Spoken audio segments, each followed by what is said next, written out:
So I've noticed over the last few years that there seems to be a real shift in the usage of the word aesthetic. It's a word that has kind of two traditional noun meanings and one traditional adjectival meaning. Aesthetics is the branch of philosophy that deals with the principles of beauty and artistic taste. And then aesthetic as a noun refers to a set of principles underlying and guiding the work of a particular artist or artistic movement. So for instance, in a sentence, you would say Brandy is getting her philosophy PhD in aesthetics, or this particular painting is an example of the Rococo aesthetic. The adjectival form is usually referring to an appreciation for or a concern with beauty. So you would say something like William Morris's aesthetic concerns focused around a lot of woodworking. I don't know a lot about William Morris, but that sounds right. But recently, I've noticed that this word is taking on a new valence in common usage. I wondered if it was just me, but then I did what I always do when I wonder if there is a new word usage afoot. I went to Google Trends. And yes, it does seem that there's been a huge spike in the usage of aesthetic in the last year or so, not even just here in the US, but worldwide. In this new usage of the word, it seems like aesthetic no longer necessarily needs a specific modifier to make sense. Like in the past, you would need to say something like a scene kid aesthetic or a dark academia aesthetic. Aesthetic has become an aesthetic of its own somehow. When I was searching for aesthetic, one of the first things that came up was aesthetic wallpaper without having to specify what kind of aesthetic you're looking for, and you got a ton of results. Or take this example of aesthetic YouTubers that Jordan Teresa made in a video a while back. Them being aesthetically pleasing and having an aesthetic is a very big part of their brand. Let's talk about the criteria. Often, number one, very fashionable, or they definitely fit into a certain fashion aesthetic. They often do a lot of lookbooks, a lot of hauls, they post a lot of outfits on their Instagram, rarely repeat outfits, and also they get sent a lot of clothes for free, get sponsored by a lot of clothing companies,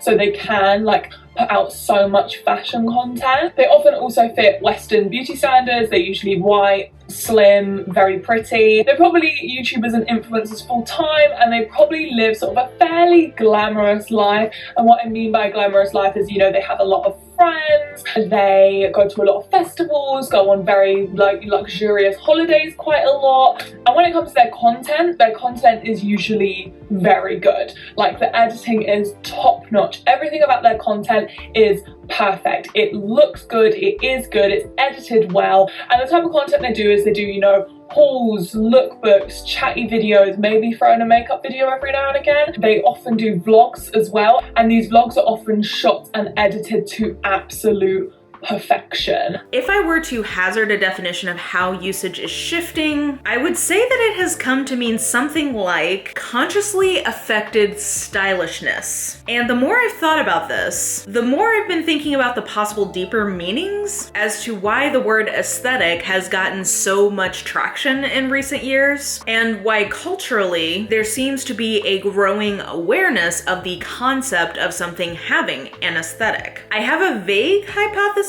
about why this may be. Spoilers, basically late stage capitalism and a kind of poisonous level of individualism, sort of my working theory here. But I've got several topics in mind relating to aesthetics that I'd like to explore over the next few months to try to land at some kind of answer. So for our first exploration, I thought it made sense to start with fashion because it's a pretty obvious place to start. It's one of the most visible markers of somebody's personal aesthetic. It's, excuse me, it's fashion. It's fashion? Is it, wait, but is it fashion?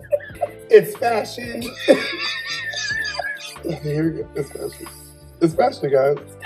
I've always felt somewhat detached from feeling personally connected to fashionableness, since when I should have been at the peak of my on-trendiness when I was in my teens and early 20s, I was what is now referred to as mid-sized. And in the aughts through even the early teens, it was not particularly easy to get your hands on trendy clothes and sizes above like an 8 or a 10. So I've always had a kind of detached fascination with the idea of even being able to have and like choose a personal fashion aesthetic, like a very specific one that was not largely dictated just by the availability of a piece of clothing that would fit your body. What would it be like to be able to have a fashion aesthetic that was not purely driven by the availability of sizing? Basically, why is a sense of personal fashion even a thing? So we're going to start where we often start with me, and that is, let's talk about the history of how we got to the point of having a concept of having personal fashion in your clothing. Where did the concept of trends and personal fashion even come from? I recently read Dress Codes, How the Laws of Fashion Made History by Richard Thompson Ford. And basically this is a history, of a very interesting and detailed history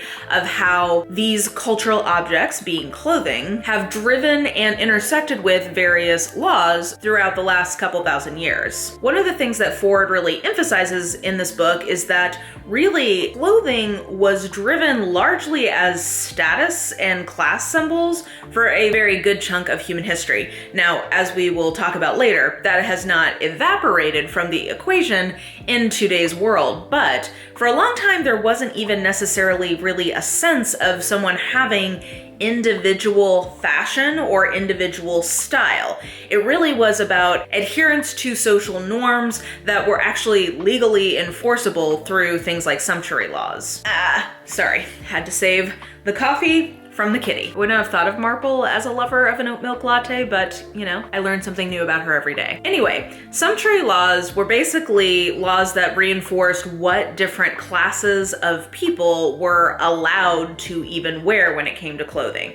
So for instance, there may be a color that was reserved for certain strata of society. Maybe purple could only be worn by the king or queen, or potentially different kinds of jewelry was restricted to the monarchy, for instance, crowns or tiaras. But this could also get into things like, remember how Snow White has those like little cuts in her puffy sleeve? Well, that was like a very fashionable thing, a certain point in European styling, and really only the nobility were allowed to wear that. So part of what Ford is getting into here is that clothing wasn't really about you as an individual or you as a person. It was only about you as a person insofar as where you fit into the overall fabric of society. If you're a peasant, you can't wear the fancy slitted little puffy sleeve. It's not for you. You're stuck with whatever the kind of acceptable uniform is for somebody who is of your gender and social class. Really, capital F fashion as a signifier of an individual's style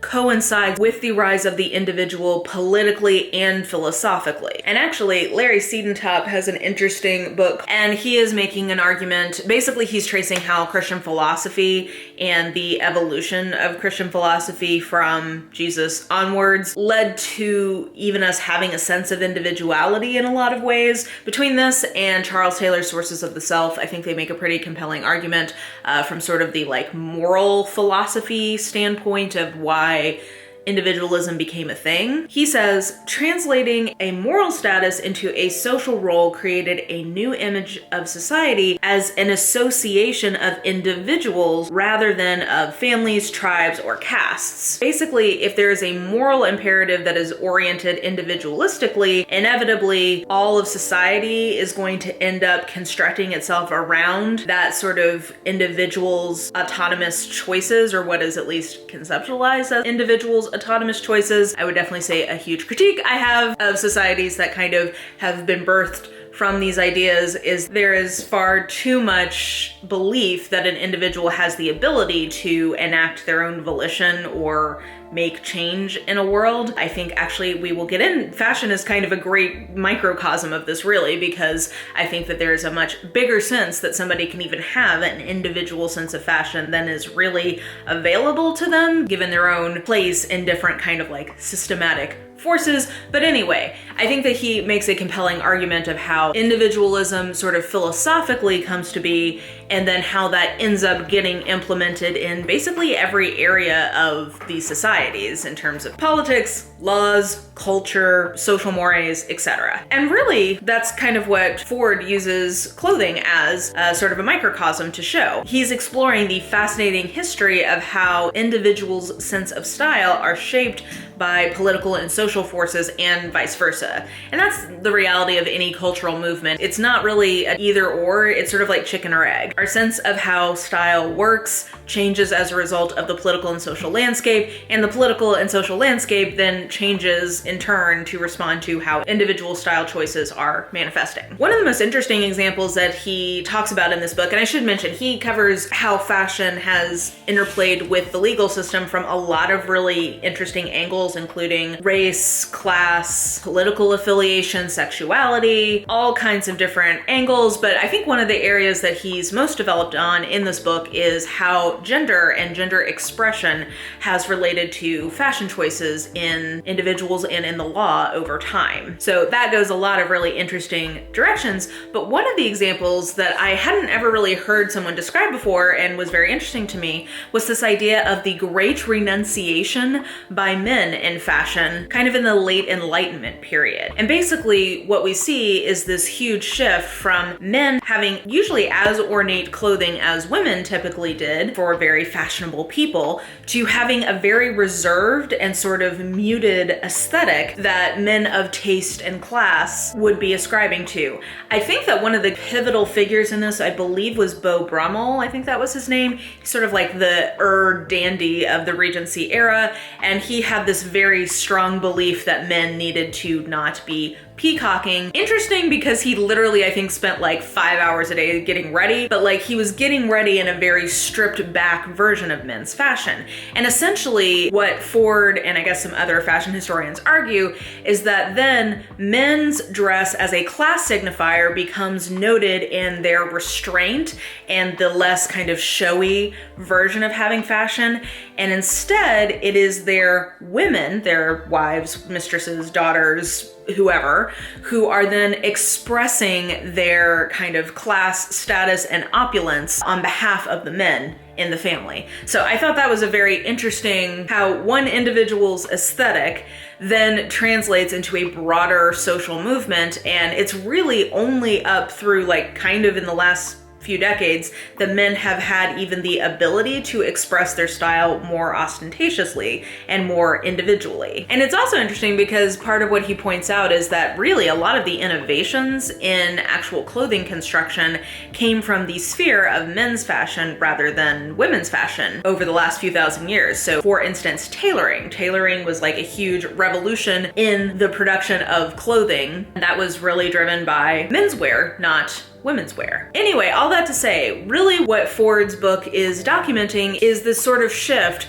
from clothing as a signifier of social status over time that is actually reified and reinforced through the law, to eventually clothing as personal expression that is certainly driven by your social status, and we'll talk more about that. But in theory, clothing is conceptualized as being an expression of individual aesthetic or individual style. So we have the ingredients in place by the 2010s and 2020s for fashion as a potentially deep personal expression of self. Then where does this almost meta awareness of that personal expression in the form of fashion aesthetics come in? I think that this is mostly coming from two forces: the rise of social media and the emergence of fast fashion. So first, let's talk about the rise of social media and that technological innovation's influence on personal branding or personal style. So we had a variety of social media sites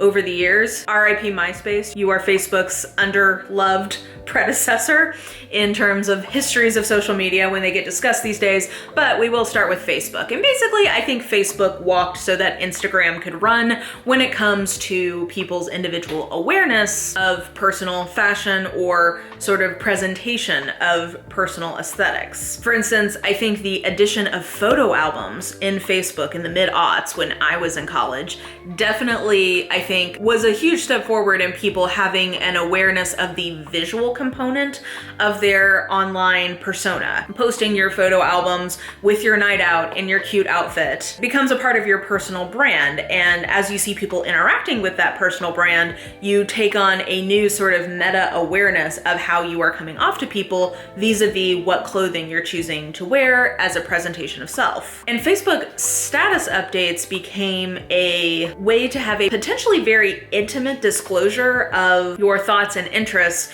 to, you know, your friends, acquaintances, eventually your family when everybody got on Facebook. And I think that this is the seeds of personal branding. That being said, I think that Instagram is really like where we kick this into overdrive. Even in popular parlance, the concept of Instagrammable or doing it for the gram, or I found out that there is a Japanese word for, I think it's like the equivalent of Instagrammable, which is instabae, which I think is fun to hear that it's not just in the English speaking world where we're trying to have coinage around this concept of something having a very striking aesthetic that people want to document and share with their followers. I did start to read the book No Filter by Sarah Friar for this video, and I actually didn't end up finishing it because it turned out to be a lot more about sort of the business history of Instagram, which is interesting but not really pertinent to what we're talking about. But I do think she has some interesting context around Instagram and its influence on our culture. So for instance, I think as of 2018, Instagram has more than 1 billion monthly users. And as she writes, Instagram was one of the first apps to fully exploit our relationship with our phones,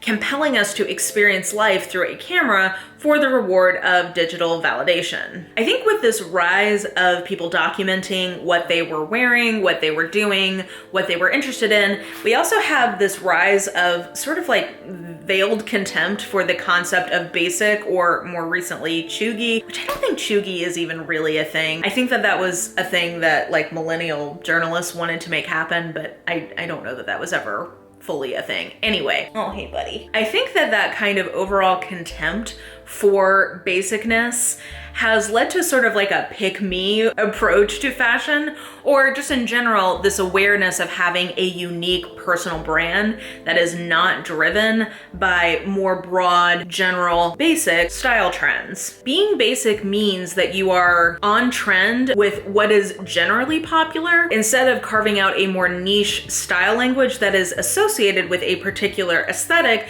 that you specifically identify with, and that resonates with your own sense of individuality. And as people have this growing awareness, what we see is sort of niching down in people's feed curation for particularly, I think, Instagram, TikTok, and Pinterest. I mean, on Pinterest, there are tons of things that people even refer to as mood boards, which I don't know that there was a general awareness of what a mood board even was prior to the rise of social media. Mood boards were basically, I think, an industry term for different like creative ad campaigns or designers of different visual forward consumer goods. I think that's indicative of sort of corporate ideas of branding being brought down to the individual, where there is individual branding. And we definitely see then also the concurrent rise of influencer branding. So I'm sure we are all familiar with the concept of social media influencers. I feel weird. I mean, I know I'm like a micro influencer, but I guess I'm one. And I think we're also increasingly aware of the idea of a parasocial relationship, something I may talk about more in a future video. But in general, culturally, we now have this huge influx of the number of people who are able to influence us and shape our thoughts, feelings about the world, and our different preferences when it comes to consumer goods that are expressing our thoughts and feelings about the world. Sarah Friar provided these stats, which this like blew my mind. I had to double check like twice to make sure that I hadn't misread this.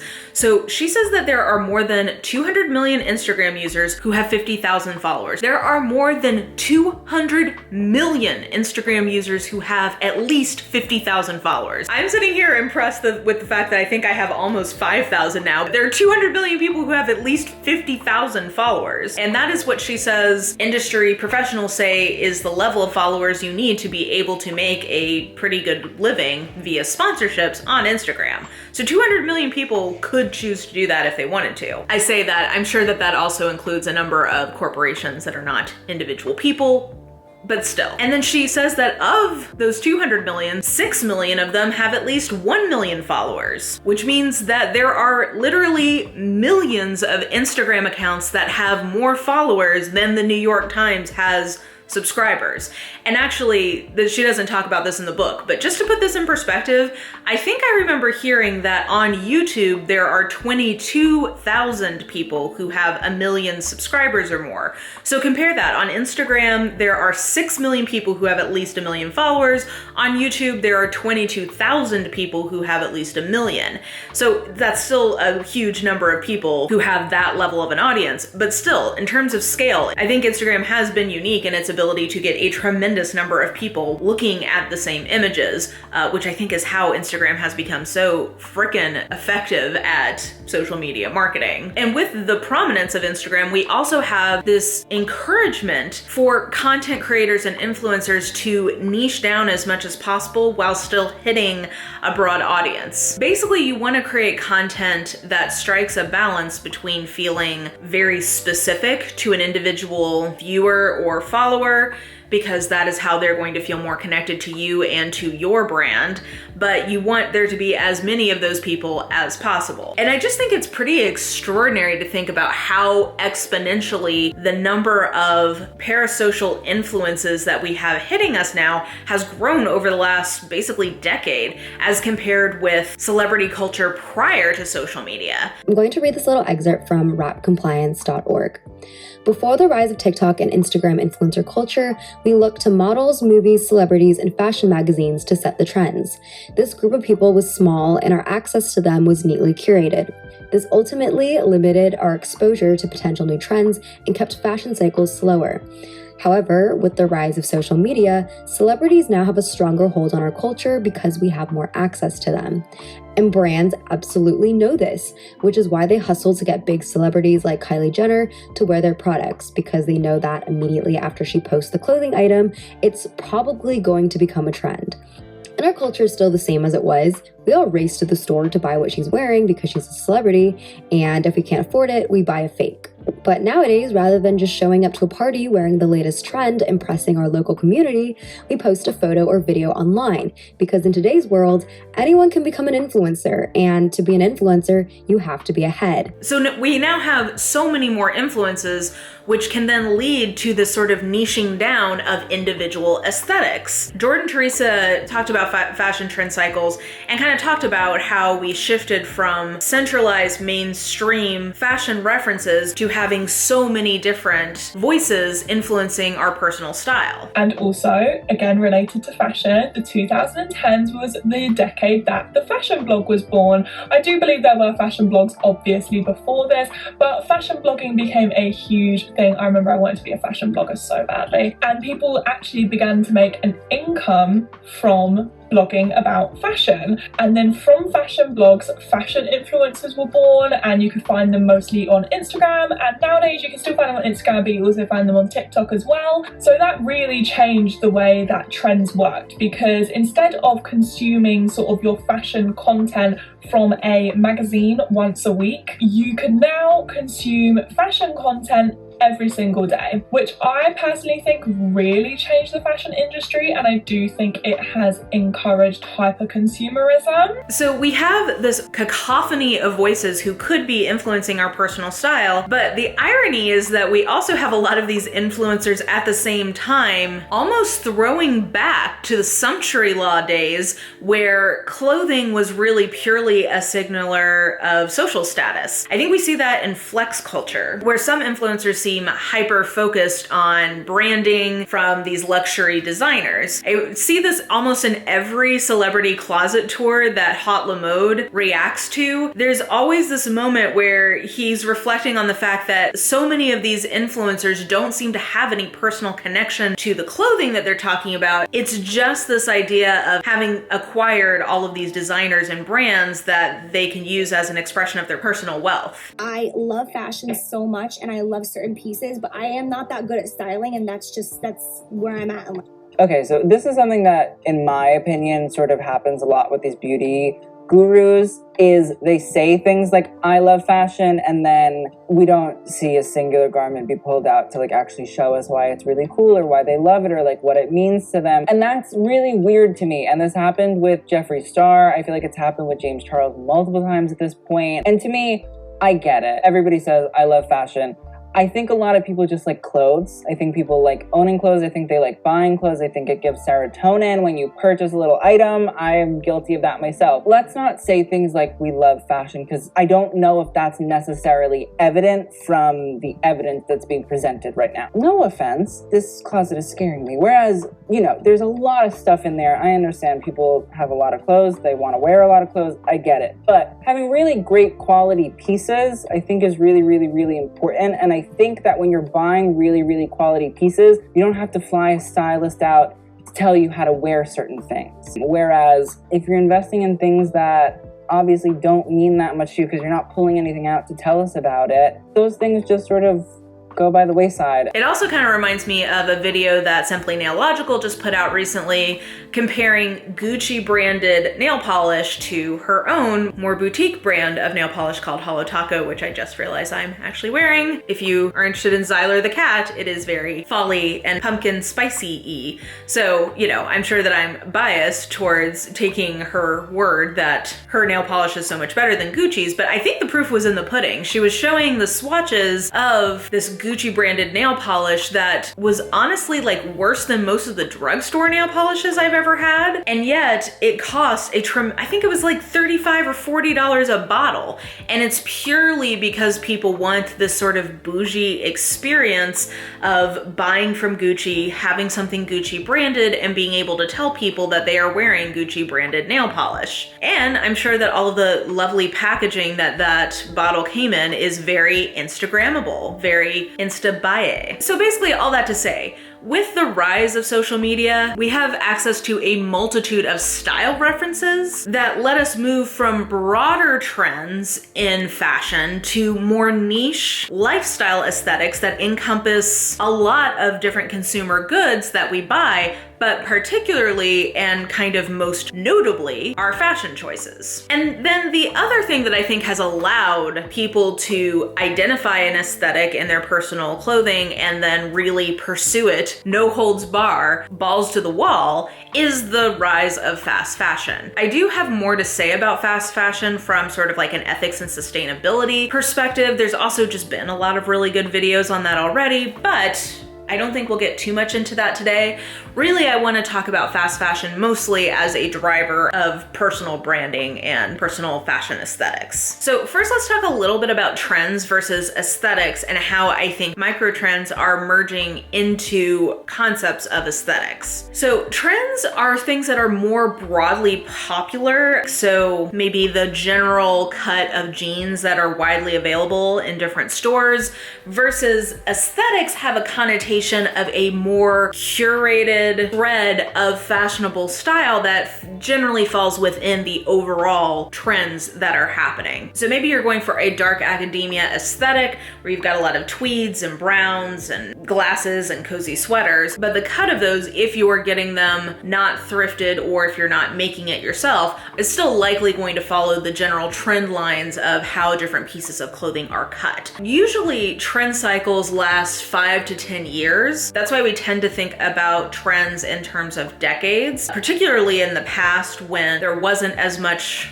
social media available to make people hyper aware of trends changing very quickly over time. Those trend cycles have been able to be hyper accelerated, driven by social media, but enabled by fast fashion. Now we're talking about micro trend cycles that can last as few as 3 months. And that is only possible in a world of quickly produced and easily discardable fashion, which is possible when you have like a t-shirt that costs $8. I think that this is also driven by the stigma among fashion influencers of outfit repeating. Because their content is so driven by putting together different outfits, they need a high volume of clothing to be working with, unless they're just incredibly rich, very likely they are going to be reliant on either thrifted or very inexpensive pieces of clothing to allow them to have so many different options to show their followers. This also leads to big corporate entities and brands ripping off more niche designers because they constantly need to have grist for the mill to be churning out these designs. And so they're able to churn out things that are broadly appealing, but they are also able to invest in more niche clothing options that will appeal to a more narrow set of consumers, but those consumers are likely to be very engaged with the aesthetic that they're going for. And so corporations are ripping off both broadly commercial and more sort of niche aesthetic designs. For instance, Bernadette Banner did a very entertaining video comparing her custom-made medieval dress that I think took her like 250 hours to make, and the material alone was something like $200 or $300. She compared that to a fast fashion brand who was using her image of her in the dress, but selling a $40, very inexpensively and poorly made ripoff. Now, are there tons of people out there who want to wear a medieval dress outside of like a Halloween type scenario, or maybe like something that they're gonna post on social media? Probably not, but that fast fashion brand is able to invest in that kind of niche aesthetic content because they're able to quickly produce and then quickly stop producing very niche designs. I also think that 2020 has been an accelerant to some of these fast fashion and fast consumption cycles because people have been stuck indoors and have been able to be online and be more influenced by these trend cycles. Not only are we online and having more exposure to these trend cycles and being influenced by that, we also are more focused on our online presentation in a lot of ways, because if the main way that you're interacting with the rest of the world, with your friends, your family, your work, etc., becomes through the internet, you probably have a different awareness of how you're coming off to people on camera. There's also been this really heartbreaking phenomenon throughout the pandemic of an acceleration of the have and the have-not cycle that has been happening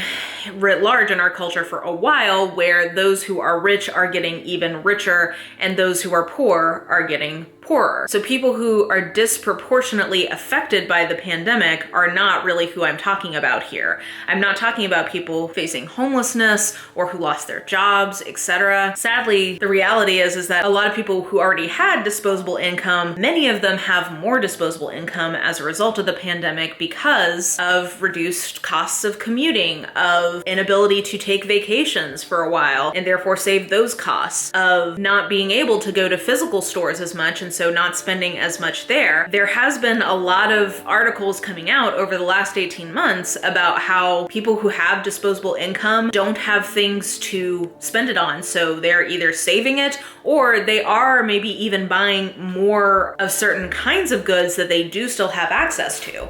I definitely can speak for myself as somebody very privileged to be able to work from home and have a very well-paying job. My disposable income has gone up considerably in the last year just by virtue of the fact of not eating out hardly ever anymore, of not having a commute, not traveling and taking vacation and spending money on that stuff. I've definitely seen an increase in my disposable income as a result of that. And it seems like the emerging literature around this topic bears out that that's been the experience of a lot of people. So as people have more time to be at home and think about things that they can consume, one of the things that they have been able to consume is fast fashion. There's been huge shortages of very specific kinds of clothing pieces throughout the pandemic. Especially at first, there was a shortage of like sweatpants, which same. But I think that that's one of the things in terms of like personal aesthetics. It is important to note that a lot of this is very class driven still. I mean, yes, lower income people do have more opportunities to express themselves personally through their clothes than they would have in earlier periods, but a lot of them don't have the disposable income to be able to choose to do that. As a side note, this is part of why it's so infuriating when people talk about fast fashion as being necessary because of people who have lower income, because the reality is people with lower incomes typically are buying fewer pieces of clothing of any kind, be it new or secondhand. They are not the ones who are driving the rise of fast fashion. It's people who have disposable income and a thirst to express themselves through their personal fashion in a constantly evolving and on a rotating basis. It actually makes me really mad when people talk about disposable clothing with relation to lower income people, because lower income people tend to treat the clothing that they do have as well as they possibly can, because they can't necessarily afford to replace something that gets messed up. I've only ever been low income when I was in grad school, but really relate to treating these items of fast fashion with a lot of care, because as a fat woman, finding clothing that fit me and I feel good in has been challenging throughout my life, but especially when I was younger and there was a lot less accessibility in terms of plus size clothing. And in that era, there was this pervasive assumption that any woman who was over a size 14 had zero interest in anything that was trendy. A lot of the clothing that was available was not in fashion. So if I found something that was in style and it fit me, I treated it like gold. I remember one time that an airline lost a piece of luggage that had most of my like best looking outfits in it, and I literally cried because I just didn't know if I would be able to find things again that fit me, that made me feel that good and made me feel like I was on trend or not out of step with my peer cohort. So yeah, I definitely relate to this idea of people treating fast fashion like it's a designer and wearing it to death and trying to get as much use out of it as possible just because of an availability perspective. We could also get into this gatekeeping around sustainable fashion from an economic and a size perspective. That stuff drives me crazy when people are talking about fast fashion. Anyway, this is a whole side note, but all that to say, I am very aware that a lot of this discussion is coming from a very privileged place, both from an economic perspective, but also from sort of like a sizing perspective. Anyway, I feel like that was somewhat of a tangent, but if you can't tell, I also have several videos that I'm thinking about in terms of talking about class, money, plight of working people, as well as fat phobia. So that's to come. But anyway, to round this one out, I think one of the most straightforward answers to the rise of the awareness of an idea of an aesthetic is that all of the components of creating a personal fashion brand have coalesced in the last decade or so. It makes sense that as we have new technology and supply chain capabilities and innovations available to us in the 21st century, we would see an intensification of the association of fashion with individuation that's been happening for centuries now. What is still an open question at this point, I think, is whether or not the pursuit of personal brand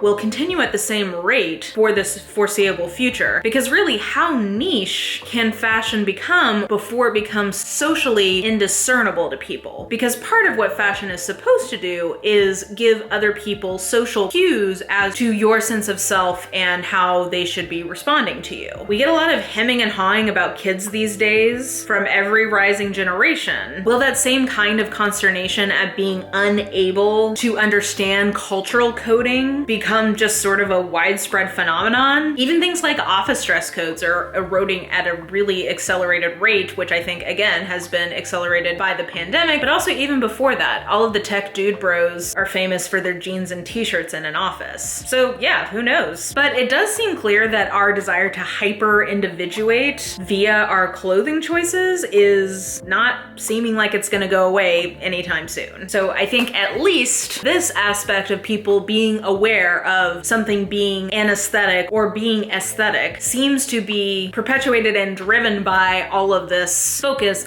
on individual fashion branding. So that was my first foray into unpacking our rising awareness of aesthetic or aesthetics. I have a lot of other ideas in this area, so definitely let me know if you are interested in seeing more.